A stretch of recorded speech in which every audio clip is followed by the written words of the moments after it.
कहना कि भाई AIMA is a money making organization, यानी वो लोगों का पैसा लूटती है। कि जो ऑर्गेनाइजेशन है आइमा, ये डैनियल आइजैक का फैमिली ऑर्गेनाइजेशन, उसमें बाकी बाहर वालों का किसी का कोई काम नहीं, जो कुछ है यही प्रिंसिपल है, यही टीचर है। डैनियल आइजैक ने फाइटर लोग का पैसा जमा किया, he went out to America. India के सबसे पहले इंडियन बॉर्न सबसे पहले जो यूएफसी फाइटर है भरत खंडा है, उनके यूएफसी में जाने के लिए आप रुकावट बन रहे हैं।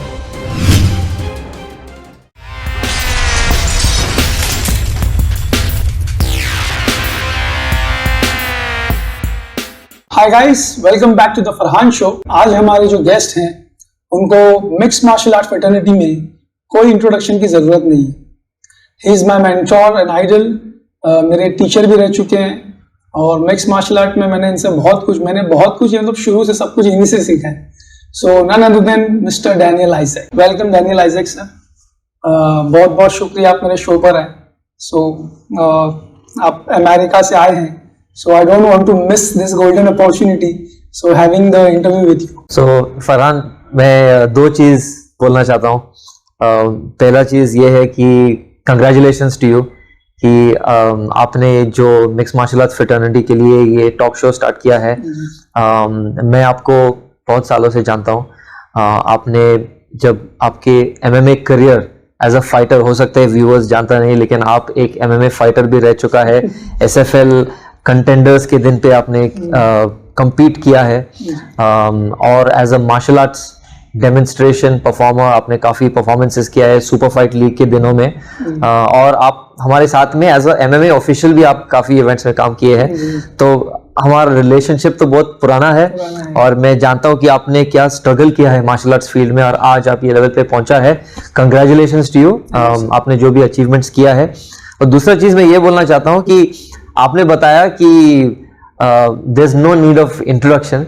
मुझे लगता है इंट्रोडक्शन की जरूरत है क्योंकि ये मार्शल आर्ट्स की फ्रेटर्निटी इतना बढ़ चुका है। नया जमाना है, न्यू जनरेशन है, जो ओल्ड जनरेशन को जानता नहीं है। सो एक जमाने में काफी लोग जानता था मुझे, लेकिन मुझे लगता है कि इस शो के द्वारा हो सके और लोग को पता चलेगा कि ऐसा भी कोई व्यक्ति है जिन्होंने एक स्टार्ट किया था। So thank you for this opportunity. लेकिन also don't hold back, fire the questions, whatever you'd like to ask, I'll be happy to answer, and I think it's going to be a good interview.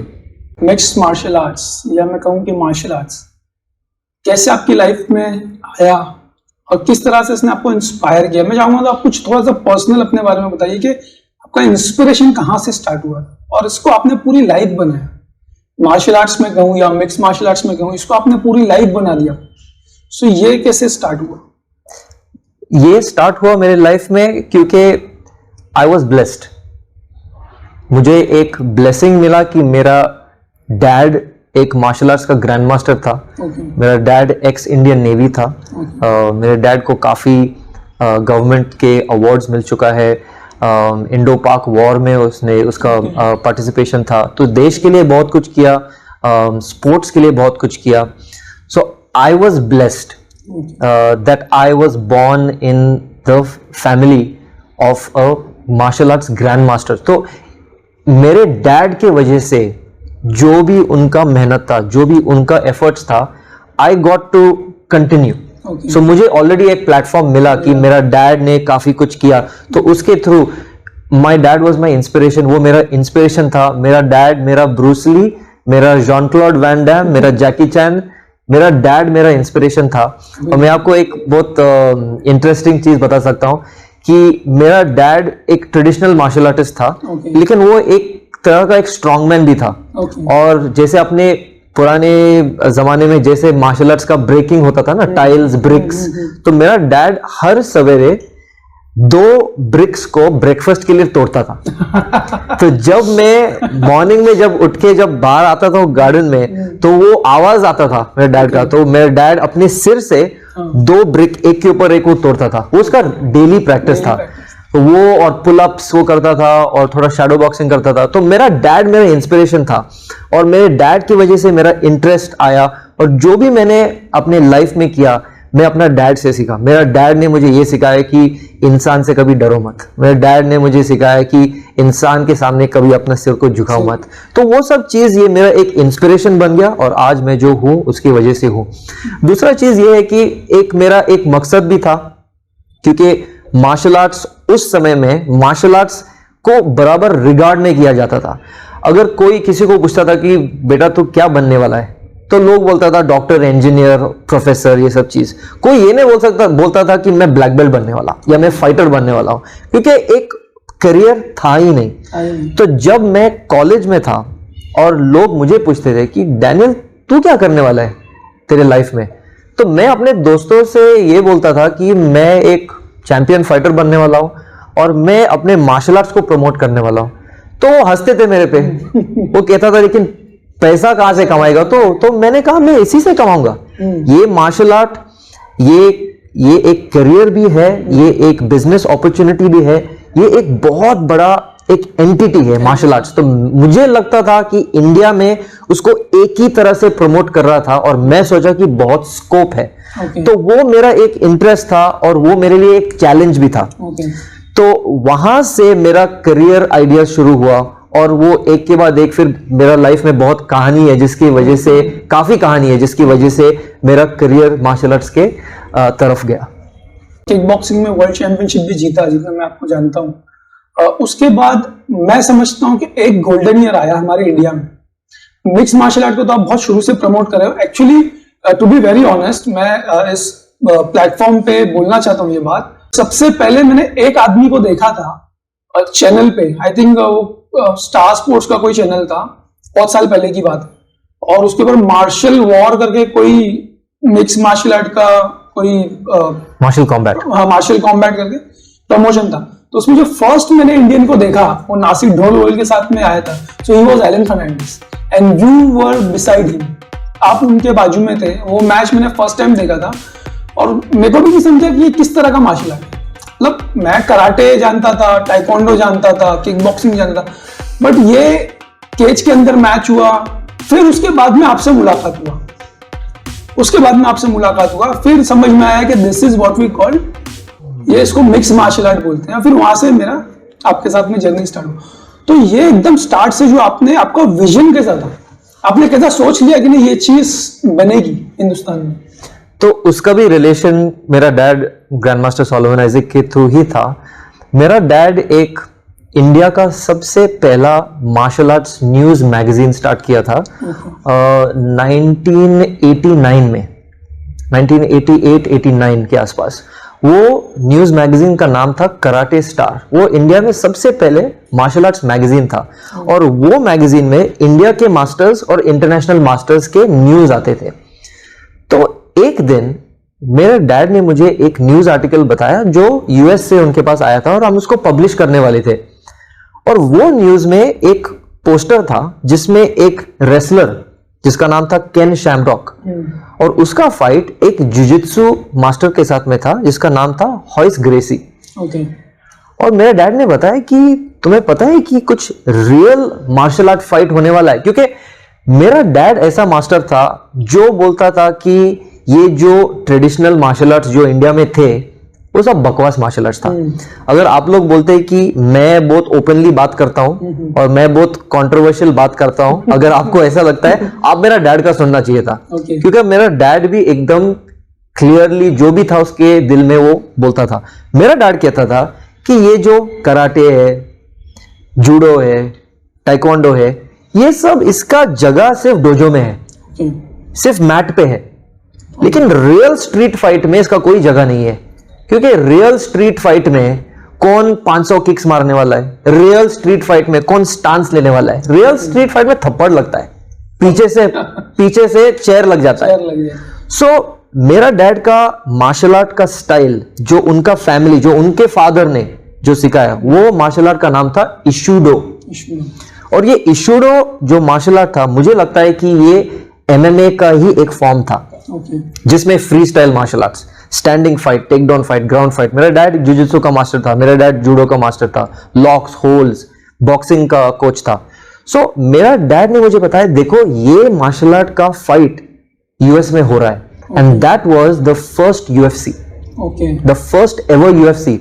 और सबसे पहला UFC, that means UFC 1, okay, UFC 1 का invitation मेरा dad का student के पास आया था। Okay, मतलब मेरे डैड के पास आया और मेरे डैड ने उसके स्टूडेंट का नाम सजेस्ट किया। उसका स्टूडेंट का नाम था शिवाजी गोडसे। वो मेरा डैड का टॉप ब्लैक बेल्ट था। Okay, so it was supposed to be that the first Indian was going to be in the first UFC, लेकिन उस समय पर यूएस जाना हम इंडियन नेशनल्स के लिए इतना इजी नहीं था जैसे आज है। आज, सो उनको वीजा प्रॉब्लम्स की वजह से उनको चांस नहीं मिला। But that was our first interaction with MMA. So my dad always thought that MMA is a free style martial art. आज एमएमए रूल्स है, this is the connection. So उसके बाद मेरा डेवलपमेंट किक बॉक्सिंग में था। मैं national kick boxing champion 5 years continuously था। उसके बाद 3 इयर्स के लिए मैं अनडिफीटेड वर्ल्ड चैंपियन था किक बॉक्सिंग में। मैं रशिया में गया जब इंडिया को कुछ पता ही नहीं था, इंडिया को रिप्रेजेंट किया, इंडिया के लिए मेडल जीता। जब हम आए दिल्ली एयरपोर्ट पे, तो मुझे लगा कि बहुत फैंस जर्नलिस्ट रहेंगे, वाओ डैन तुमने इंडिया के लिए गोल्ड मेडल जीता। रिक्शा के लिए हमको ही पैसा देना था। कोई किसी को कुछ पता भी नहीं था और किसी को कोई इंटरेस्ट भी नहीं था। रिक्शा वाला पूछ रहा था कि कहाँ जाके आया भाई रशिया गया, इंडिया के लिए गोल्ड मेडल जीता। अच्छा, रियल गोल्ड है कि नकली है? क्योंकि उनको पता ही नहीं था कि ये क्या चीज है। सो एक फायर था मेरे दिल में जो मेरे डैड ने स्टार्ट किया, लेकिन मुझे कंप्लीट करना था। और वो फायर ये था कि ये जो मिक्स, जो फ्री स्टाइल मार्शल आर्ट्स, जो no rules martial arts, that should be started in India, introduce to India. और दूसरा चीज ये था कि फाइटर को, जो मार्शल आर्ट्स फाइटर्स है, उनको रिकॉग्निशन मिलना चाहिए। ऐसा नहीं होना चाहिए कि एक फाइटर इतना दूर जाके आ रहा है और किसी को कुछ पता नहीं है। ये मेरा दिल में एक फायर था। तो उसके थ्रू, वो फायर की वजह से मैंने एक जिम स्टार्ट किया 1998 में, टाइगर्स जिम। वो इंडिया का पहला टाइगर्स जिम था।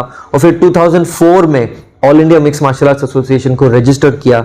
और आईमा को रजिस्टर करने से पहले गांव में हम मिक्स मार्शल आर्ट्स के फाइट्स लड़ाते थे, जहां पे कोई डॉक्टर नहीं था, कोई जजेस नहीं थे, कोई ऑफिशियल्स नहीं था, सिर्फ मैं और एलन और जीतू सर, हम तीन जो है ये इवेंट्स को ऑर्गेनाइज करते थे। तो लोग को पता नहीं था कि क्या है, लोग बोलते थे फाइट है, जाओ देखो, और उनको एंजॉय होता था जो फाइट्स, क्योंकि ये रियल एमएमए फाइट्स था। So that was the beginning of MMA in India. बहुत सारे फाइटर्स को शुरुआत में, जब एमएमए इंडिया में उतना फेम नहीं था, लोगों को ज्यादा पता नहीं था, तो बहुत सारे फाइटर्स को आप ऑलरेडी, मतलब जब इंडिया में कुछ भी नहीं था एमएमए के बारे में, जब भी आप बहुत सारे फाइटर्स को out of India, foreign countries में आप फाइट्स के लिए लेके जाते थे, राइट? तो वो टाइम पर क्या मतलब फाइटर्स लोग का कंडीशन हुआ करता था, और उसके पीछे आपका एक्चुअल में क्या बैकअप होता था? यानी क्या फाइटर आपके कॉन्ट्रैक्ट में होता था? क्या वो कंपलसरी था आपके कॉन्ट्रैक्ट में होना?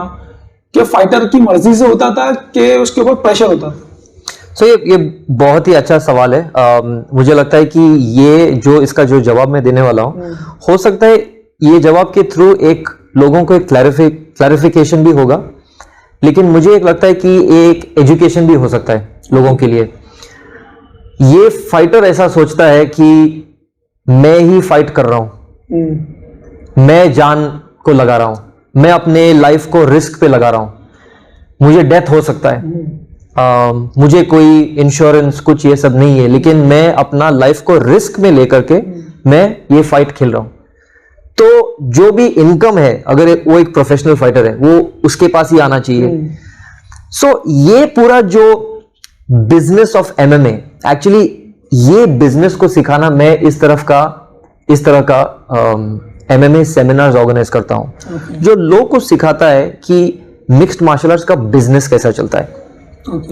इसके बारे में भी मैं रिसर्च किया, मैं स्टडी किया, मैं ट्रेनिंग लिया और फिर मैंने इसको डेवलप किया।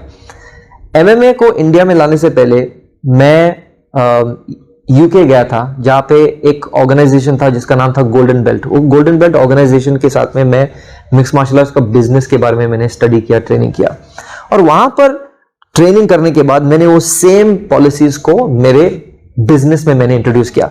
अगर आपको याद था, इंटरव्यू के शुरुआत में आपने मुझे पूछा था कि ये कहां से शुरू हुआ और मैंने इसको एक करियर कैसे बनाया। ये मेरे लिए करियर था, ये मेरे लिए जॉब था, ये मेरे लिए रोजी रोटी था, ये मेरे लिए इनकम था, ये मेरे लिए बिजनेस था और ये बिजनेस है। जैसे लोग कारपेंटरी का काम करता है या इंजीनियरिंग का काम करता है, मैं मार्शल आर्ट्स का बिजनेस चलाता हूं। सो मेरे लिए ये एक पैशन भी है, लेकिन मेरे लिए एक सोर्स ऑफ इनकम भी है। सो मैंने मार्शल आर्ट्स फाइटर्स को एमएमए का बिजनेस के बारे में इंट्रोड्यूस किया। उस जमाने में एमएमए फाइटर्स था ही नहीं, मार्शल आर्टिस्ट थे जो फाइटर्स बनना चाहते थे। उनको पता नहीं था कि पैसा भी मिलता है फाइट में। तो जब मैं उनको बोलता था कि इसमें तुमको पैसा मिलने वाला है, मेरे बहुत से फाइटर्स बोलते थे सर तो हमको तो पैसा ही नहीं चाहिए, आप लेके जा रहे हैं फॉरेन घूमने। मैं उनको कहता था हम घूमने नहीं जा रहे भाई, हम फाइट के लिए जा रहे हैं। सो काफी फाइट के थ्रू लोगों को पहले पता चला कि ये एक सीरियस बिजनेस है। और वहां जाने के बाद हमें पता चला कि लोग फुल टाइम ट्रेनिंग करते हैं, 1-2 महीना नहीं, उन लोग सालों साल के लिए ट्रेनिंग करते हैं और फिर एक फाइट कैंप में जाते हैं। फाइट कैंप 3 मंथ से 6 मंथ चलता है। हम लोग क्या करते थे, हम लोग 1 महीना पहले प्रिपरेशन करके जाता था। हमारे को इनविटेशन कभी कभी शॉर्ट नोटिस में मिलता था। सो इसका पूरा प्रोसीजर क्या है, फाइटर को प्रमोट कैसे करना। फाइटर को पता नहीं था कि हमारा प्रोफाइल फोटो होता है। मैं उनको स्टूडियो में लेके जाता था, प्रोफेशनल फोटोज में निकालते थे। मैं इंटरनेट पे बैठ के, उस समय पे इंटरनेट का स्पीड्स कितना था तुम्हारे को पता है? बहुत कम, डायल अप टाइप का इंटरनेट था। तो ये कम्युनिकेशन, वेबसाइट डेवलपमेंट, ये सब चीज मैं करता था। फाइटर को इंट्रोड्यूस करना, लोग फॉरेन प्रमोटर्स को पता नहीं था कि इंडिया में कोई फाइटर्स है। भूपेश कामले एक फाइटर है, इंडिया का फाइटर, उनको पता नहीं है। एलन फर्नांडिस एक फाइटर है, उनको पता नहीं है। शफीक उर रहमान शेख एक फाइटर है, उनको पता नहीं है। ये सब जो भी एथलीट्स है, ये जो भी फाइटर्स उस जमाने का था, सैमसन जोसेफ, ये सब फाइटर्स किसी को पता नहीं था। तो मैंने क्या किया, मैंने इन फाइटर्स को ट्रेनिंग भी दिया और मैं उनका कोच के साथ में मैं उनका मैनेजर भी बना। और वो मैनेजर का एक रिलेशन होता है। फरहान, अगर मैं एक एथलीट को इंटरनेशनली लेके जा रहा हूं और फाइट छोड़ो, अगर वहां पर उसको एक कार एक्सीडेंट हो गया और वो मर गया, तो कौन जिम्मेदार है? पूरी जिम्मेदारी आप पे आती है। मेरे पे आता है। तो इसके वजह से एक डॉक्यूमेंट होता है कि मैं आपको क्यों लेके जा रहा हूं, क्योंकि आप मार्शल आर्टिस्ट है। और उस जमाने में ये सिस्टम ही नहीं था, तो वो एक डॉक्यूमेंट में, जो आप कॉन्ट्रैक्ट बोल रहे हो, वो डॉक्यूमेंट पहले तो उनके लिए एक वेवर था, मेरे लिए भी वेवर था कि उनको भी कोई रिस्पॉन्सिबिलिटी नहीं है, मेरा भी कोई, हम एक दूसरे पे केस नहीं लगाना चाहिए। अगर मुझे भी कुछ हुआ तो मैं इनको जिम्मेदार नहीं ठहराने वाला हूं, उनको कुछ हुआ वो मुझे जिम्मेदार नहीं ठहराएंगे। फिर हमारे जो इंश्योरेंस, कि कौन वो इंश्योरेंस प्रोवाइड करना चाहिए, वो उसका अरेंजमेंट्स मैं करता था। उनका ट्रैवल अरेंजमेंट्स मैं फॉरेन प्रमोटर के थ्रू उनके लिए लेता था। और उसके अलावा जो मैं कोचिंग दे रहा हूं, उनको भी ब्लड स्वेट एंड टीयर्स है, मेरे लिए भी ब्लड स्वेट एंड टीयर्स है। मेरा भी फैमिली है, उनका भी फैमिली है। सो जैसा फाइटर केज के अंदर फाइट करता है, एज अ मैनेजर मैं केज के बाहर उनके लिए फाइट करता हूं। एग्जैक्टली। अगर हम वहां पे गए और अचानक लास्ट मिनट में उन्होंने फाइटर के ओपोनेंट को चेंज किया कि ये फाइटर अभी नहीं खेलने वाला, दूसरा कोई फाइटर है, तो मैं उनके साथ लड़ूंगा कि भाई ये इलीगल है, आप ऐसा नहीं कर सकता है। सो ये सब चीज करने के लिए एक मैनेजर लगता है, उनको प्रिपेयर करने के लिए एक कोच लगता है। और फरहान, उस जमाने में इंडिया में ना तो कोई एमएमए कोचेस थे, ना तो कोई एमएमए मैनेजर्स थे, ना तो कोई कंपनी था। तो मैंने एक कंपनी रजिस्टर किया शॉप एक्ट में as a proprietor, tigers gym and fight club. और उसके लिए मैंने एक लीगल टीम रखा, मैंने डॉक्यूमेंट्स बनाए जिसके थ्रू फाइटर भी प्रोटेक्ट होता है, मैं भी प्रोटेक्ट होता हूं। और हमारे जो बिजनेस अंडरस्टैंडिंग है कि तुम्हारे को इतना पैसा मिलने वाला है, $3000 मिलने वाला है, ये $3000 में से तुम्हारे को कितना जाएगा, मेरा कितना जाएगा, एक्सपेंसेस में कितना जाएगा, ये सब चीज जो है, एक एग्जांपल आपको दे रहा हूं, ऐसा बिजनेस अंडरस्टैंडिंग था। सो ये डॉक्यूमेंट को मैं फाइटर के सामने रखता था, हम लोग उसको साइन करते थे और उसको नोटराइज करते थे। सो कल के दिन कुछ भी हो सकता है, जैसे आज फाइटर्स जैसे बकबक कर रहा है और बोल रहे हैं कि ये था और वो था, हो सकता है अगर मैंने पेपर वर्क नहीं बनाया वो मेरे पे केस डाल सकता था। सो ये सब डॉक्यूमेंट्स आज तक भी मेरे पास है, और किसी को अगर कोई क्वेश्चंस भी है तो वो डॉक्यूमेंट सब रेडीली अवेलेबल है। इसमें एक बहुत इंपॉर्टेंट चीज सर मैं आपके नोटिस में लाना चाहूंगा, मोस्टली आई थिंक ऑडियंस तो जानती होगी, जो एक्चुअल में जो मिक्स मार्शल आर्ट फ्रेटर्निटी से जो लोग हैं वो इस चीज को समझते भी होंगे कि कहीं ना कहीं मैंने बहुत सारे फाइटर्स को देखा हूं। मैं किसी का पक्ष नहीं लेना चाहूंगा, ना आपका ना फाइटर्स का, लेकिन मैंने बहुत से सारे फाइटर्स को देखा हूं कि वो लोग आज भी शिकायत करते हैं कि भाई ये फला बंदे के कॉन्ट्रैक्ट में मैं क्यों जाऊं और इसको मैं अपने फाइट में से कट क्यों दूं। तो ये सर मतलब कैसे होना चाहिए इसका, मतलब तो अब जैसा कि मैं अगर यूएफसी की बात करूं या बड़े प्रमोशंस की बात करूं तो उनमें प्रॉपरली कोच का एक लीगल परसेंटेज होता है, फाइटर के पर्स में से विनिंग पर्स हो या जो भी उसका पर्स हो तो उसमें से प्रॉपर लीगल परसेंटेज होता है कि भाई समझो खबीब ने अभी 10 करोड़ डॉलर जीता, उसमें से कुछ परसेंटेज उसकी टीम का होगा, जो उसके एक्चुअल में मैनेजर है, जो उसके कोच है, तो वो पैसा कहां से कमाएंगे। तो ये चीज को बहुत सारे फाइटर्स मतलब इसको एज अ ट्रीट समझते हैं, यानी इसको एज अ धोखाधड़ी समझते हैं। तो क्या ये सही है, इसको आप कैसा देखते हैं? पहली चीज फरहान, जो मैंने आपको एग्जांपल दिया कि मैं अपने फाइटर के साथ कैसा डॉक्यूमेंट्स और कॉन्ट्रैक्ट्स बनाता था उस समय पे ये सब चीज इंडिया में था नहीं, ये सिस्टम नहीं था। तो मैं अलग अलग रोल्स मैंने लिया, मैंने कोच का रोल लिया, मैनेजर का, प्रमोटर का, एड एजेंसी का, मैंने फाइटर का काफी कुछ काम किया।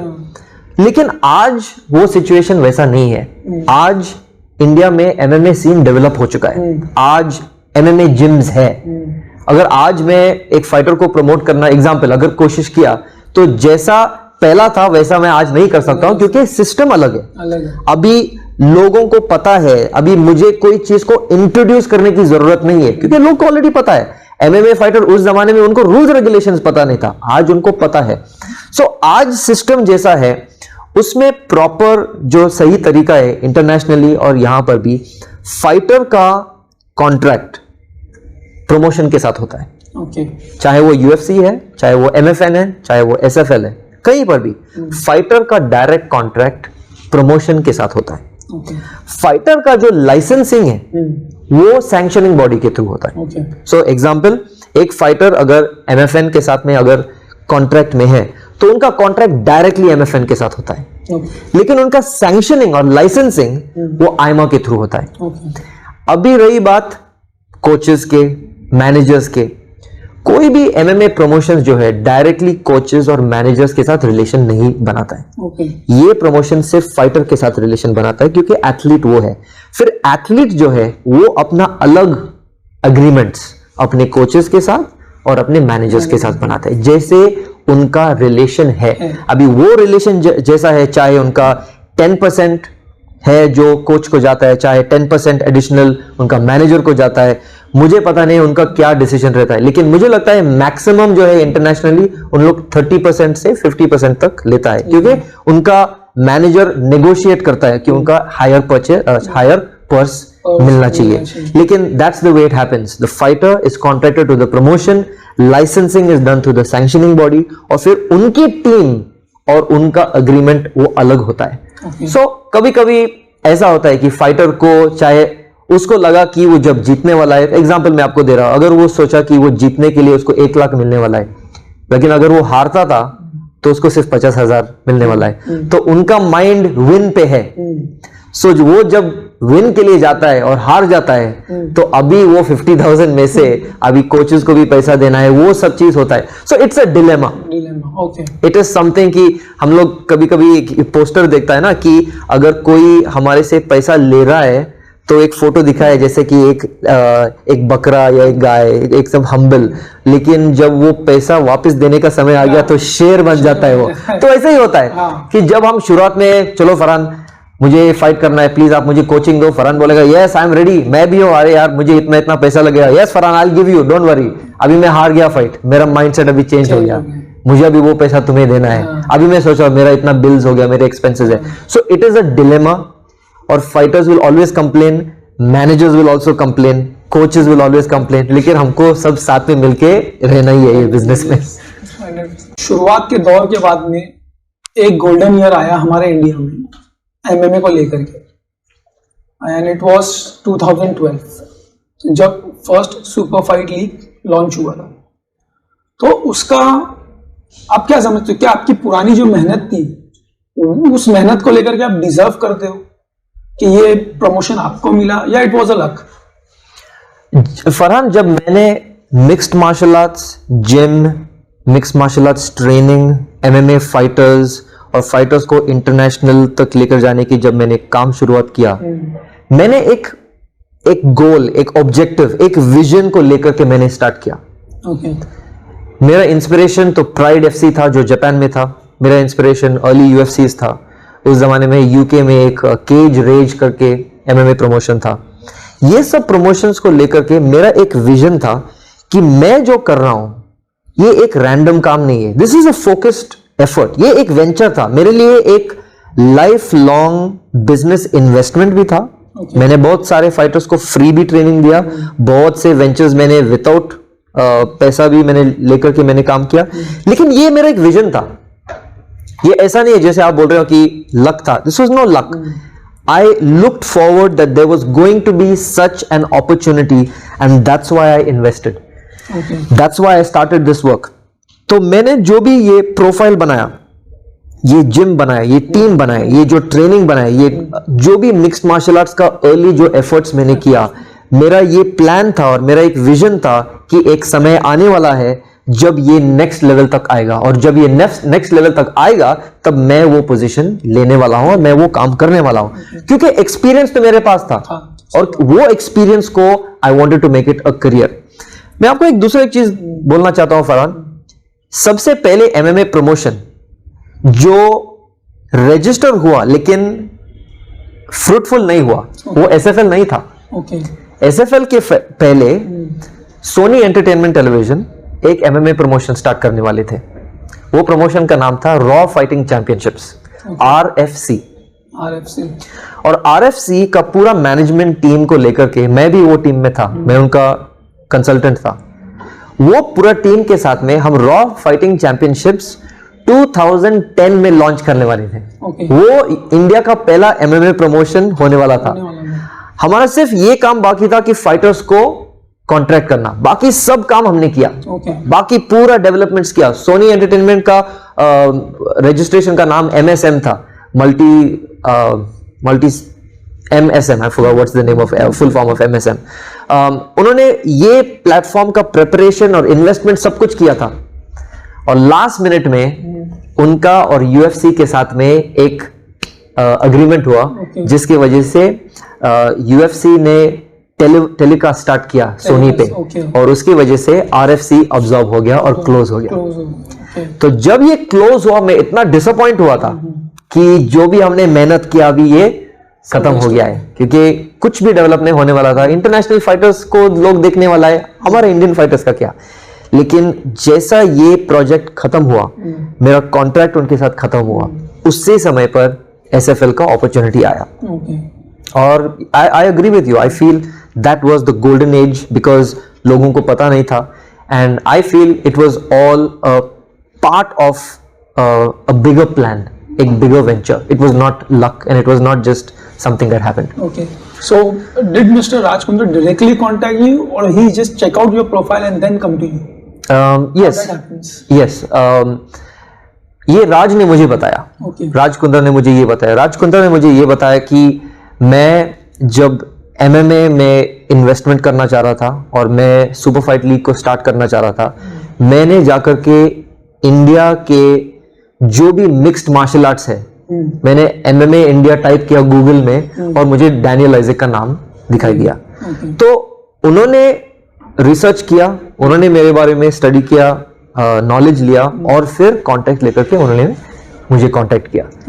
और मुंबई में कांदिवली में टाइगर्स जिम का एक ब्रांच वहां पे था, और एलन सर और हमारी बाकी पूरी टीम हम लोग वहां पे थे, और वहां पर उन्होंने मुझे कांटेक्ट करके वहां पर आया और बात की और मुझे ये पूरा प्रोजेक्ट के बारे में बताया, और मुझे बताया कि मैं वो कंपनी का एक डायरेक्टर बनने वाला था और हम लोग उसको डेवलप करने वाले थे, and that's how SFL happened. तो सर जब एसएफएल स्टार्ट हो गया तो उसको पूरा जो सैंक्शनिंग है और जो रेगुलेशंस है तो ये आईमा पूरा करता था, सुपर फाइट लीग का। सो आईमा इज द ओल्डेस्ट ऑर्गेनाइजेशन, यानी सबसे पुराना ऑर्गेनाइजेशन है, ये बात तो हम मानते हैं 100%। बट कुछ लोगों का कुछ सीरियस, मैं समझता हूँ कि एलिगेशंस रहा है आईमा के ऊपर, अब तक रहा है, कि बहुत लोग ऐसा कहना है कि भाई IMA is a money making organization, यानी वो लोगों का पैसा लूटते हैं। कहीं ना कहीं मुझे भी कुछ चीजों में ऐसा लगा, तो मुझे लगा कि भाई जो आइमा जिसने बनाया उसी से पूछा जाए। I think it's a valid question, and thank you for this opportunity to address this. IMA is India's oldest MMA organization. IMA आज तक भी इंडिया का सबसे बड़ा और legitimate mix martial arts organization है। जब आइमा शुरुआत हुआ तो हमारे बहुत गिने चुने मेंबर्स थे, लेकिन जब आइमा सुपर फाइट लीग को सैंक्शन करने लगा, बॉडी पावर जैसे कि नेशनल लेवल इवेंट्स ऑर्गेनाइज करने लगे, तो बहुत लोग का इंटरेस्ट आइमा के साथ में था। और लोगों को इंटरेस्ट ये था कि हम सब एक लेवल तक और हम सब एक प्लेटफॉर्म तक पहुंचेंगे, जो इम्पॉसिबल है। अगर एक एमएमए इवेंट में 18 ऑफिशियल्स है तो हम 200 ऑफिशियल्स को वो इवेंट में नहीं रख सकता है। अगर एक इवेंट में 50 ऑफिशियल्स है जिसमें से 10 एक्सपीरियंस्ड है तो हम वो एक्सपीरियंस्ड ऑफिशियल्स को ही लेंगे। सो ये एक एग्जांपल मैंने आपको दिया। जो लोग एलिगेशंस कर रहा है आइमा पे, मुझे भी सुनाई दिया, मुझे भी पता चला, जो आप बोल रहे हो एलिगेशंस, मुझे भी वो एलिगेशंस के बारे में पता चला। सच बात यह है कि जो लोग ये एलिगेशंस दे रहा है उन लोग ने ही पैसा को चोरी किया। सच बात यह है कि मैं जब यूएस के लिए जब रवाना हुआ, जब मैंने यूएस में सेटल करने का जब प्लान किया, तो मैंने एक आइमा के जो सीनियर ऑफिशियल्स की जो टीम था, मैंने उनको इंटरेस्ट किया। एक्चुअली वो डिसीजन मेरा फैमिली उसके खिलाफ था। मेरे मिसेस, मेरे भाई जीतू, उनके वाइफ एलन, मेरा जो क्लोज फैमिली है, वो एक्चुअली मेरा डिसीजन के खिलाफ था। उन्होंने मुझे बताया कि आज तक हमारा जो फैमिली है वो ये सब चीज चला रहा है, क्योंकि हमारे फैमिली इसमें फ्रॉम डे वन हम लोग इन्वॉल्व थे। We are like the founders of this organization. So हमारा काम बिहाइंड द सीन्स है, लेकिन हम सब चीज को प्रॉपरली कंट्रोल कर रहे हैं और हम ये चीज देख रहे हैं कि कोई भी इनजस्टिस नहीं होना चाहिए, रॉन्ग डूइंग नहीं होना चाहिए। लेकिन कोई आइमा ऑफिशियल्स ने मुझे बताया, सर आप तो बाकी लोग के हाथ में भी देना चाहिए, उनको भी चलाने दो, उनको भी चांस दो। तो मैंने वो डिसीजन लिया और मैंने 5 ऑफिशियल्स जो सीनियर थे, मैंने उनको आइमा का कंट्रोल दिया कि आप ये ऑर्गेनाइजेशन चलाओ, इसको डेवलप करो, इवेंट्स कराओ, और जो भी मैंने आपको ट्रेनिंग दिया आप उसको डेवलप करो। उस पीरियड में ये लोगों ने बहुत से गलत काम किए। उस पीरियड में इन लोग ने बहुत से फाइटर्स का पैसा लिया, स्टूडेंट्स का पैसा लिया, एफिलिएशन का पैसा का मिसयूज किया। और उस समय जब हमको पता लगा वो बहुत लेट हो चुका था, क्योंकि इन लोग ने ऑलरेडी डैमेज किया। सो तब हमने एक बहुत बड़ा स्टेप लिया, बहुत बड़ा स्टेप। हमने ये सब लोगों को ऑफिशियली ऑर्गेनाइजेशन से निकाला और हमने ऑर्गेनाइजेशन ऑल ओवर अगेन हमने रीस्टार्ट किया। और पहला चीज हमने ये किया कि हमने जो भी एफिलिएशन फीस, मेंबरशिप फीस, ये सब चीज को हमने कैंसिल कर लिया। जो भी पोजीशंस थे, state chief, national council, district head, ये सब पोजीशंस को हमने कैंसिल किया। तो उस समय पे हमने एक बहुत बड़ा स्टेप लिया। हमने एक ऐसा स्टेप लिया जो एक रिस्क था।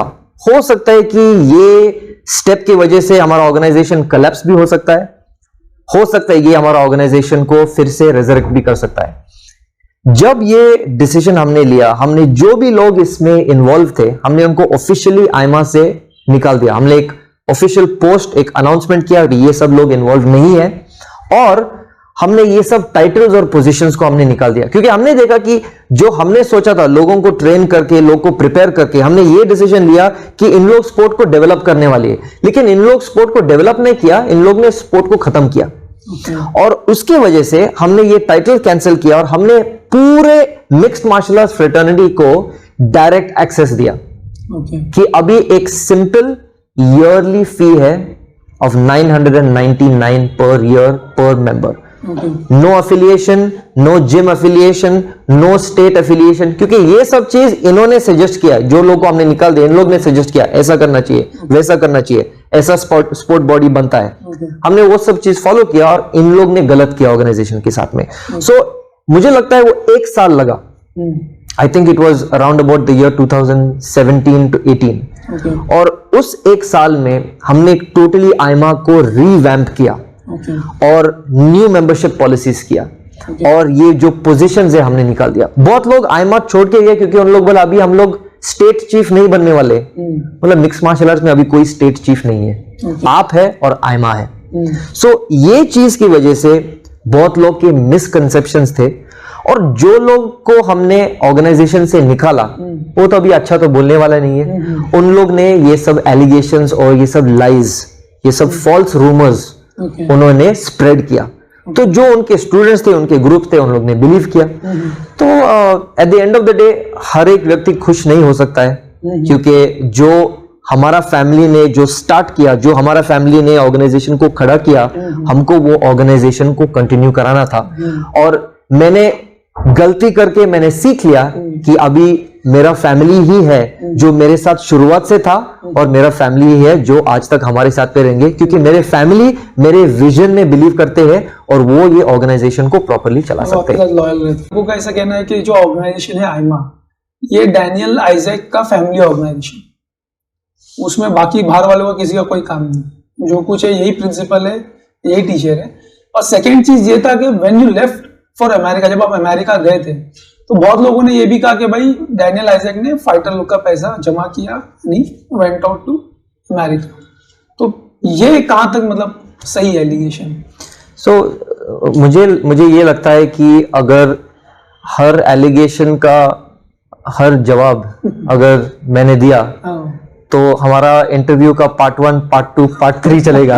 And I am totally okay to explain, but I think we should make it really brief and concise. 100%. First चीज, मैं फैमिली जब बोलता हूं ना तो वो फैमिली आप भी हो सकता है. Okay. जब लोग बोलता है ना कि डैनियल आइजैक का फैमिली चलाता है, आई एम अ प्रेसिडेंट और आई एम अ फाउंडर, उसका नाम जितेंद्र जैन है. Okay. मेरा नाम डैनियल आइजैक है. Okay. वो मारवाड़ी जैन है, मैं क्रिश्चियन तमिल हूं. Okay. आइमा का फाउंडर मेंबर एलन फर्नांडिस है. मेरा नाम डैनियल आइजैक है. Alan Fernandes is a Catholic Punjabi. Okay. कहां हो गया मेरा फैमिली? आइमा का फाउंडर मेंबर रायन थॉर्प है. Okay. Thorpe Anglo Indian, Okay. मैं तमिल. Okay. हाँ, मेरे मिसेस भी ये बोर्ड में है, लेकिन मेरा जो फैमिली जो मैं कह रहा हूं ना, ये अलग अलग लोग हैं. Okay. अलग अलग जात के हैं. लेकिन हम फैमिली क्यों कहते हैं? क्योंकि हम लोग साथ में काम किया है Okay. बहुत सालों से. तो लोग ये जो गलत फैमिली, जो फैमिली के बारे में जो गलत फहमी है ना, आप ऐसे ही उनको समझाओ कि फैमिली आप भी हो सकता है, आप भी हो सकता है. लेकिन ये जो लोग है ना, Alan Fernandes, Jitendra Jain, Ryan Thorpe, ये सब लोग मेरे साथ में शुरुआत से थे. उन लोग मेरे पे बिलीव किया जब मैंने उनको कहा कि हम ये छोटा सा जिम, टाइगर्स जिम को हम इंटरनेशनली लेकर जाएंगे, हम लोग इंडिया में उसको मेन स्ट्रीम बनाएंगे. जब बाकी लोग हंसते थे कि क्या बकवास कर रहे हैं आदमी, ये लोग मेरे पे बिलीव किया और मैंने इन लोगों को फैमिली बोला. Okay. तो लोग मेरे वर्ड्स को मेरे खिलाफ यूज किया. वो पहला क्लैरिफिकेशन है फरहान.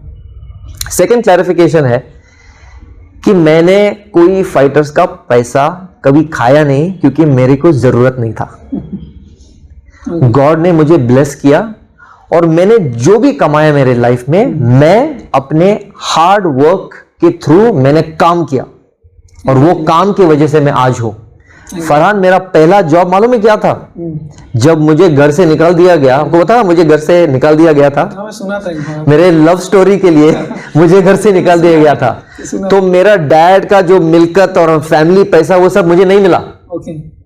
मैं जब मार्शल आर्टिस्ट था तो मार्शल आर्ट्स के लिए जॉब नहीं था, तो मैंने सबसे पहला काम मैंने मेडिकल सेल्स एग्जीक्यूटिव का काम किया। डोर टू डोर सेल्समैन था मैं। वहां से मैंने शुरुआत किया, मैंने मेहनत किया। मैं इंडस्ट्रियल सेफ्टी का मैं सेल्समैन बना, मार्केटिंग मैनेजर बना, सेल्स मैनेजर बना, और मैंने अपना करियर को मार्शल आर्ट्स छोड़ के मैंने डेवलप किया। फिर मैंने मार्शल आर्ट्स सेमिनार्स मैंने शुरुआत किया, फिर मैं इंटरनेशनल लेवल पे जाकर के सेमिनार्स ऑर्गेनाइज किया, फिर मैंने मिक्स मार्शल आर्ट कंसल्टेंसी के लिए, जैसे मैंने आपको कहा सोनी के साथ में मेरा 3 इयर्स का कॉन्ट्रैक्ट था, वो सब मेरा काम था, वो सब मेरा मेहनत था। और मैं एक मिक्स मार्शल आर्ट्स का कोच बना। ये सब चीज मेरा इनकम और मेरा काम था। तो मुझे कोई भी फाइटर का पैसा छीनने का या चोरी करने का मेरे को कभी जरूरत भी नहीं पड़ा, क्योंकि गॉड ने ऑलरेडी मुझे ब्लेस किया। और फरहान, मैं अमेरिका क्यों चले गए, मैं यूएस क्यों चला गया? क्योंकि इंडिया का मिक्स्ड मार्शल आर्ट सीन अभी डेवलप हो चुका था, अभी डैनियल आइजे का कोई जरूरत नहीं था। हाँ, मेरा बहुत इंपॉर्टेंट रोल था, मेरे फ्रेंड्स और फैमिली का बहुत इंपॉर्टेंट रोल था, और हमने काफी कुछ किया मिक्स मार्शल आर्ट्स को इंडिया में प्रमोट करने के लिए। लेकिन अभी समय आ चुका था कि अभी ये चीज डेवलप हो चुका, अभी बहुत जिम्स है, बहुत फाइटर्स है, बहुत टीम्स है, ऑर्गेनाइजेशंस है, और ऑलरेडी आईमा भी एस्टैब्लिश हो चुका है।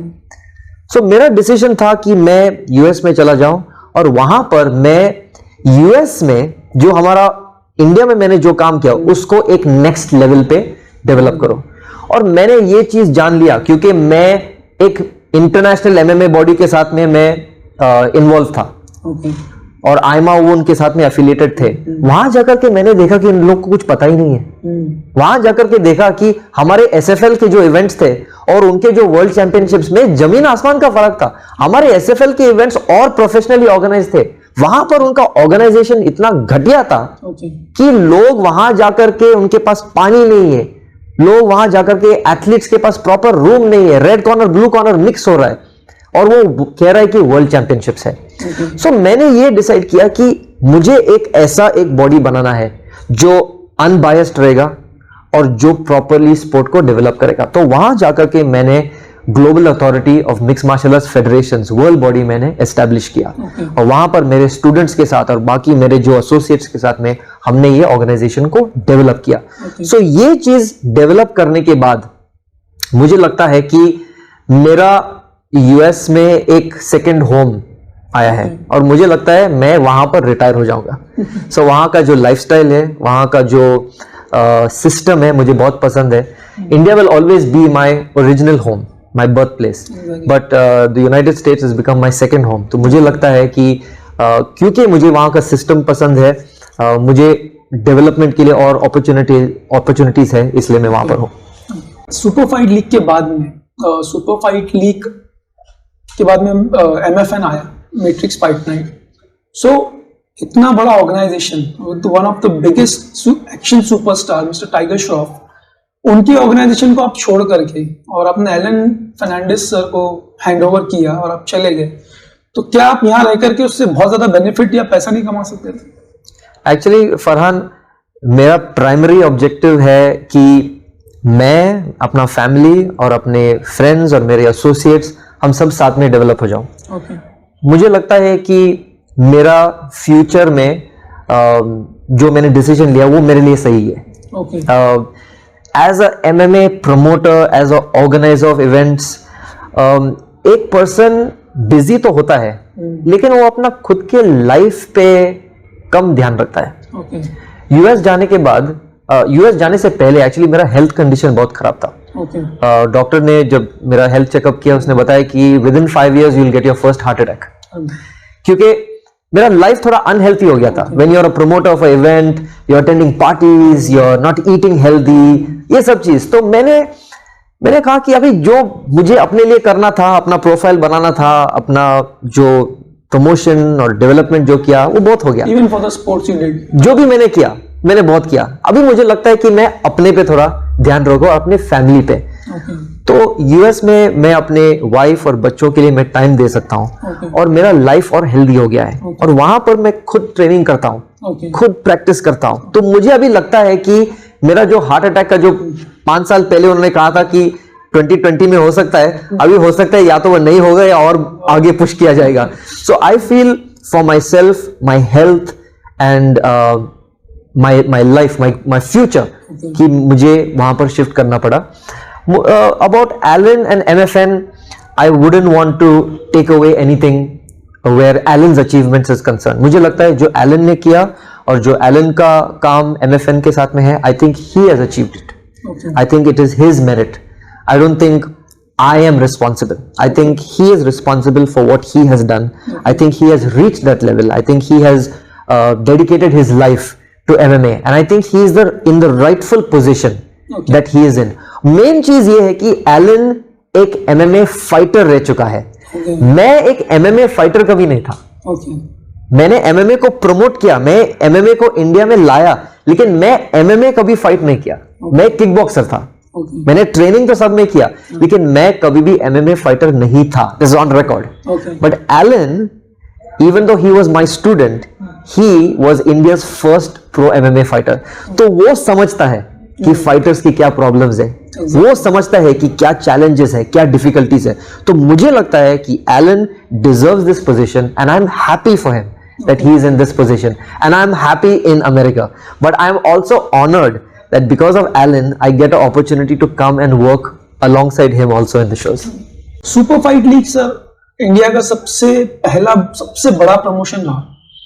सो बीच में वो कुछ वक्त बाद बंद हुआ, फिर कुछ गैप के बाद वो आया. सो एक्चुअली कमर्शियली इसका क्या मतलब आप प्रोफाइल रहा, या इसकी हिस्ट्री क्या रही कमर्शियली? मुझे एक्चुअली बहुत बुरा लगता है कि super fight league Raj Kundra और संजय दत्त के थ्रू जो भी उन्होंने किया, वो सब एफर्ट्स एक्चुअली एंड में खत्म हुआ, बहुत बुरी तरह से खत्म हुआ. क्योंकि SFL इसलिए स्टॉप हुआ क्योंकि उनका एक कोई तो भी ग्रुप के साथ में उनका कुछ क्लैशेस रहा. और वो क्लैशेस की वजह से उनका जो लास्ट इवेंट पे एक्चुअली फिजिकली एक मॉब ने अटैक किया और सब तोड़फोड़ किया और वो इवेंट को खत्म किया. सो वो इवेंट में सुपर फाइट लीग के बहुत लॉसेस थे, और वो लास्ट SFL इवेंट जो फिल्माली स्टूडियोज में हुआ, उसके बाद मैंने बहुत कोशिश किया उसको रिवाइव करने के लिए, लेकिन SFL के इतना लॉसेस थे कि SFL को फिर से स्टार्ट करना चांस नहीं था. जो उनके कॉन्ट्रैक्टेड जो कंपनीज थे, प्रोडक्शन कंपनीज, उनके लाखों का नुकसान हुआ. सो काफी कुछ इंश्योरेंस ने भी कवर किया, लेकिन बहुत कुछ कवर नहीं भी किया गया. सो कमर्शियली सुपर फाइट लीग ने बहुत इन्वेस्टमेंट किया MMA में, लेकिन उनका एंड का रिजल्ट बहुत खराब रहा.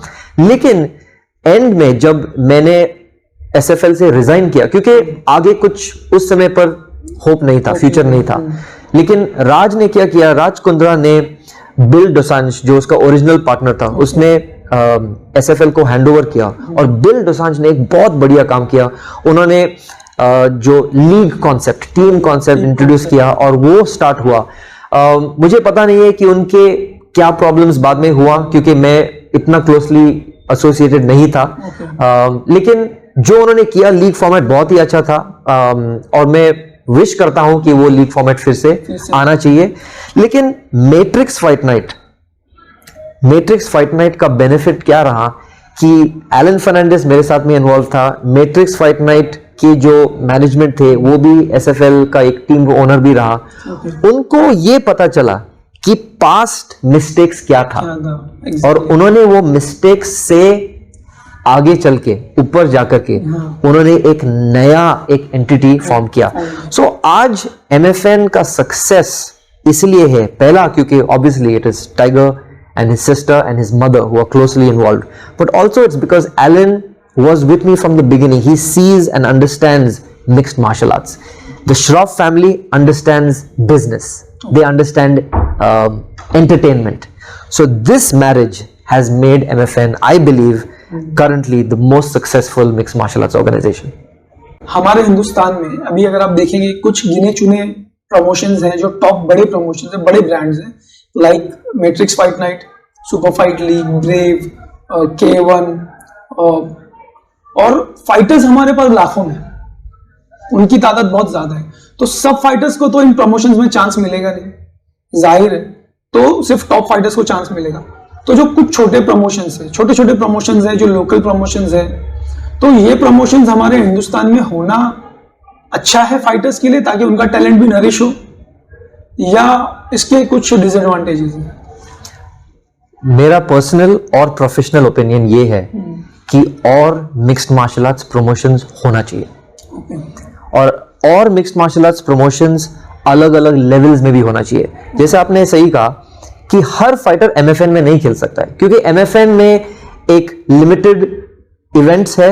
एग्जांपल, ये साल में समझो 10 इवेंट्स है, 12 इवेंट्स है, और हर इवेंट में 8 से 10 फाइट्स होगा, लेकिन लाखों फाइटर्स है, लेकिन सब फाइटर्स का एक्सपीरियंस भी उतना नहीं है। तो MFN is, I would say it's just like the UFC of India, it's the top level promotion.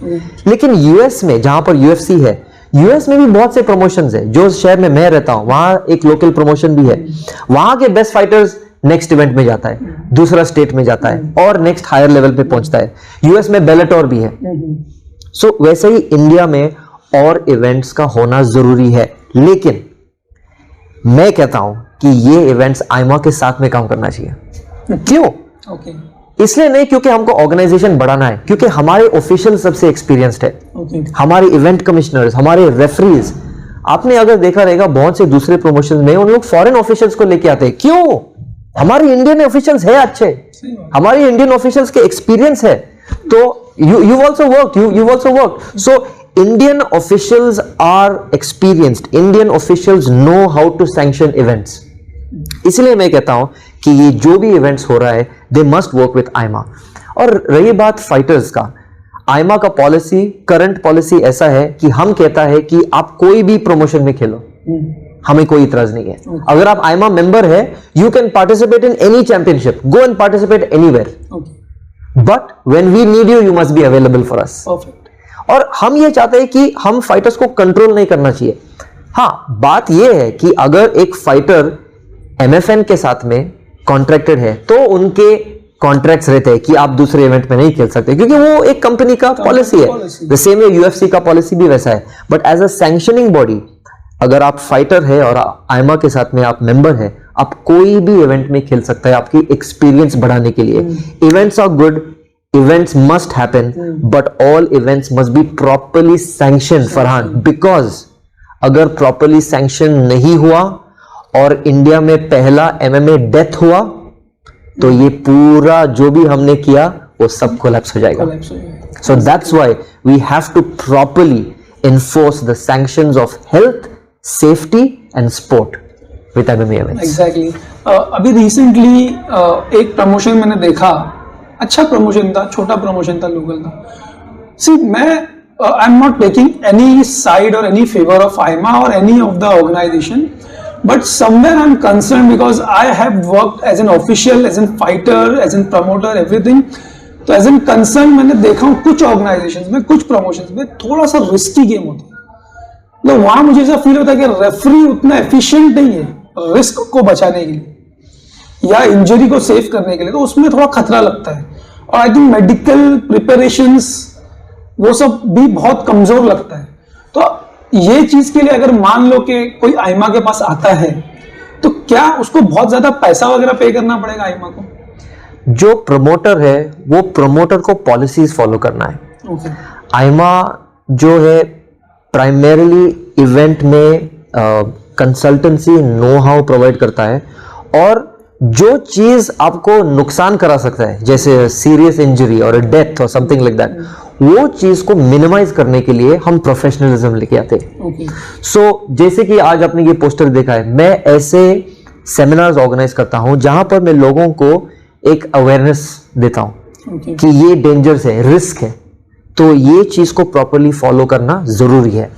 For example, एक सुपर फाइट लीग इवेंट में एक फाइटर ने बताया कि उसको लगा था कि दूसरा फाइटर स्टेरॉइड्स ले रहा है। फरहान, नेक्स्ट डे एसएफएल ने वो जो फाइटर पे एलिगेशन था उसका टेस्ट हुआ, और यूरिन टेस्ट लिया गया इन द प्रॉपर टाइम, क्योंकि ये समय पे आफ्टर द फाइट प्रॉपरली पता चलता है, क्योंकि जो भी उन लोग जो बूस्टर जो लेते हैं वो एग्जैक्टली फाइट के पहले रहता है। सो टेस्ट लिया गया था और वो फाइटर क्लियर निकला। So whether it is getting test done, whether it is providing medical safety, whether it is concerning training of officials, all these things IMA provide करता है जो आपको नुकसान से बचा सकता है. So I feel we must do these things and it's as simple as this. आप ट्राई करके देखो. Okay. If you as a promoter involve IMA, I feel it will give your event a better success. One important question regarding this coming to IMA. कुछ लोगों का कहना है कि अगर आप स्पोर्ट्स के लिए कर रहे हो तो कोई भी चीज के लिए आप पैसा क्यों लेते हो? क्योंकि हर एक चीज का कॉस्ट होता है फरहान. Exactly. अगर मैं यहां से अगर दिल्ली जा रहा हूं, मैं एज अ मार्शल आर्टिस्ट मैं अपना क्लासेस चलाता हूं, मैं अपना काम करता हूं, लेकिन मैंने कुछ दिन पहले एक इंटरव्यू, नॉट एक इंटरव्यू में एक लेक्चर दिया था जहां पर मैंने कहा mix martial arts is not a sport. Okay. मैंने ये कहा कि mix martial arts is combat. Okay. It's a real fight Real. Which looks like a sport. Okay. इसलिए एमएमए ओलंपिक्स में नहीं है. Okay. Because it is that risky. So when the risk factor goes up, the cost goes up. Yes. So to bring proper officials, their traveling expenses, they are giving you time. Okay. It is their work. Okay. It is money. Okay. To involve a hospital using the best medical officials, it costs money. Okay. So it is up to the promoter. Do they want to organize in a big way or in a small way? So bigger show, bigger cost, smaller show, smaller cost, but it's all within the budget of an event. और मैं आपको ये कह रहा हूँ फरहान कि जो बाकी इंडिया में जो स्पोर्ट्स है ना, जो टॉप लेवल जो स्पोर्ट्स, जो ओलंपिक स्पोर्ट्स है, उनके बजट्स और हमारे बजट्स में तो बहुत जमीन आसमान का फर्क है. Our budgets are so small, but we are able to provide all of these health and safety opportunities. So I think it's good. India के सबसे पहले इंडियन बॉर्न सबसे पहले जो यूएफसी फाइटर है भरत खंडारे. सो आई नो पर्सनली कि वो आपके बहुत पुराने स्टूडेंट रहे नासिक में, नासिक के अखाड़े से लेकर के और एसएफएल के फेदरवेट चैंपियन तक, और उसके बाद भी बहुत वक्त तक वो आपके स्टूडेंट रहे, बहुत लॉयल स्टूडेंट रहे आपके. बट बीच में कुछ वक्त पहले एक एलिगेशन उनकी तरफ से आया था कि आप थे उनके यूएफसी में जाने के लिए, आप रुकावट बन रहे थे. तो ये कितना सच है? ये सच है. ये सच है. या जो आप कह रहे हो ये सच है. Okay. लेकिन वो सच का एक कारण था. Okay. अगर एक डैड ये देखता है कि अपना बच्चा उस तरफ अपना पैर रखने वाला है जहां पे एक कुत्ता उसको काट सकता है, तो उसका डैड उसको रुकाएगा. सही बात. वो बच्चा सोचेगा कि इतना प्यारा कुत्ता है, अरे मुझे वो कुत्ता से खेलना है, लेकिन डैड जानता है कि उसको काटने वाला है. Okay. सो वो उसको बचाएगा. ये जो आपने बताया कि जो एलिगेशन भरत ने बताया कि डैनियल आइजक ने उसको यूएफसी से रुकाया, उसके बाद भरत और मैं बात किया. Okay. और भरत और मैं जो डिफरेंसेस थे हमने उनको we put it behind us. और भरत बहुत रेगुलरली मेरे साथ बात भी करता है. हाय भरत, हाउ आर यू. लेकिन भरत भी जानता है कि उस समय पर जब यूएफसी एक एजेंट के थ्रू उनके पास जब बात किया और उनको बोला कि वो यूएफसी उनको फाइट दिलाने वाले हैं, पहले चीज था कि वो ऑलरेडी एसएफएल के कॉन्ट्रैक्ट में था. Okay.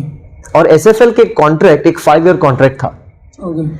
और उस समय पर वो लीगली यूएफसी के लिए नहीं खेल सकता था क्योंकि एसएफएल का ऑलरेडी कॉन्ट्रैक्टेड फाइटर था. Okay. और अगर उनको यूएफसी में खेलना था तो एज पर कॉन्ट्रैक्ट यूएफसी को एसएफएल के साथ में कुछ एग्रीमेंट करना था. Okay. क्योंकि एसएफएल ने भरत पे बहुत इन्वेस्टमेंट किया, तो हमने उनको एक चैंपियन बनाया, उनका ट्रेनिंग पे खर्चा किया, उनको जॉब दिया. सो ये सब चीज की वजह से वो कॉन्ट्रैक्टेड फाइटर था. And if you are a contracted fighter you can not jump ship suddenly. Yes, exactly. So हाँ, उसको अपॉर्चुनिटी बहुत ही जल्दी मिला. लेकिन पहले चीज था कि वो एक लीगल डॉक्यूमेंट में इन्वॉल्व थे, जो चीज को वो छोड़ नहीं सकता था. Okay. So there was a process and he did not know how to deal with that process, and it was two big entities talking and he got caught in between. Okay. That's the first thing. Okay. Second चीज ये है कि मैं जानता था कि उस समय पे वो यूएफसी के लिए रेडी नहीं था. Okay. और आपने देखा कि जब वो यूएफसी में खेला तो उसका रिजल्ट कैसा रहा. मैं खिलाफ नहीं हूं, मैं तो बहुत खुश था कि मेरा स्टूडेंट यूएफसी में खेल रहा है. 100%. लेकिन मुझे दुख हुआ जब उसका लॉस हुआ. मुझे दुख हुआ कि वो मेरा बात नहीं माना. Okay. और अल्टीमेटली यूएफसी में गया क्योंकि भरत एक टॉप फाइटर था, इंडिया का टॉप. भरत खंडारे, नरेंद्र ग्रेवाल, ये सब इंडिया के टॉप फाइटर्स थे। Okay. अनूप कुमार, ये सब इंडिया के टॉप फाइटर्स थे। लेकिन हमारे टॉप फाइटर्स तब भी और हमारे टॉप फाइटर्स फरहान आज भी Okay. यूएफसी के लिए रेडी नहीं है, नहीं। क्योंकि उनको और एक्सपीरियंस की जरूरत है। और अगर उनको इनविटेशन मिलेगा, हमें पता है कि उनको लॉसेस हो सकता है, उनको रॉन्ग मैच मेकिंग मिल सकता है, हम उनको बचाने का कोशिश करेगा। तो जो हमने उनको बचाना कोशिश किया, उसको लगा कि मैंने उसका अपॉर्चुनिटी स्टॉप किया। That's all. सो कितना वक्त आपको लगता है इंडियन फाइटर्स को भी और है यूएफसी के लिए? I think it all depends on how many more events happen every year. अगर हर महीना में एक टॉप लेवल का इवेंट हुआ, हमारे फाइटर्स को और एक्सपीरियंस मिला, अगर फाइटर्स जैसे कि Anshul Jubli, Shrikant Shekhar, who else do we have? Pawan Man is obviously a different level, but I'm saying more complete MMA fighters. Who's the guy who knocked out Chaitanya? I keep forgetting his name. Sanjeet Budwar. These are the fighters who are like top level guys. These are really good fighters. They might be ready for the lower category UFC fighters, but I still feel they need more experience. And if we have more events happening, they will get better. We will see their level. And when their level gets better, we are happy to give them better opportunities. But until then, I think we should train more and we should believe more in India and compete more in India. Exactly. In India, many people call you as the father of Indian MMA. How that feels to you? I feel honored. I still feel I'm a child of Indian MMA actually, because I'm still learning. I still feel there's so much more. In martial arts, we always learn. We're never a master. Till the last day, I'll be still learning something new. But I'm honored that India regards me this way.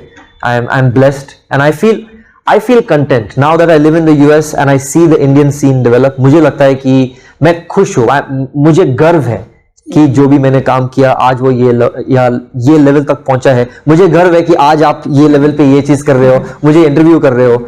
So I'm blessed. I want to thank God, and I just wish all the best to you, to all the mixed martial artists, and to the entire MMA Indian community. मैं चाहूंगा कि जो भी हमारी MMA fraternity है, everybody, fighters, coaches, promoters, तो उनके लिए कुछ अच्छा मैसेज आप दीजिए ताकि उनको कुछ उससे फायदा हो। Thank you Farhan, and once again thank you so much for this opportunity. जब बहुत साल पहले जब बहुत कुछ नेगेटिव हो रहा था आयमा के बारे में, तो मेरा इंटरेस्ट था कि मैं जाकर के ये सब चीज बताऊं, लेकिन उस समय पे मेरा जो लीगल कंसल्टेंट था उसने कहा कि ये क्या है, ये सोशल मीडिया कुछ नहीं है, कोई कुछ लीगल चीज नहीं कर रहा है, तो इंटरेस्ट मत लो ये सब चीजों में। लेकिन बाद में मुझे पता चला कि मुझे एक्चुअली वो सब चीजों का जवाब देना जरूरी था, but that didn't happen. Today I have the opportunity. Thank you for giving me this opportunity to share what I believe is the truth. And my suggestion to all the mixed martial artists of India is MMA is the next big thing. आज तक India में जो level पे MMA होना चाहिए अभी तक हुआ ही नहीं. There is so much more remaining. MFN is great, but I tell you, MFN is still going to become bigger. And whatever happens today with the MMA community, I believe the Indian MMA athletes have the ability to become world champions in mixed martial arts. So keep working hard. This has been my dream and my vision, and all of you as athletes, instructors and officials, fulfill my dream. Keep promoting, keep training hard, and I believe we will bring India's first world champion in MMA very soon. So sir, बहुत बहुत अच्छा लगा आपके साथ ये interview करके. It was one of my best interview, और आपने इतना अपना कीमती वक्त निकाला मेरे लिए इंटरव्यू के लिए. So thank you very much. Thank you Farhan. God bless you, and I hope that this show continues to grow. Thank you sir. Thank you. Subscribe to The Farhan Show. Watch the show, like and share it everywhere. It's really a great show.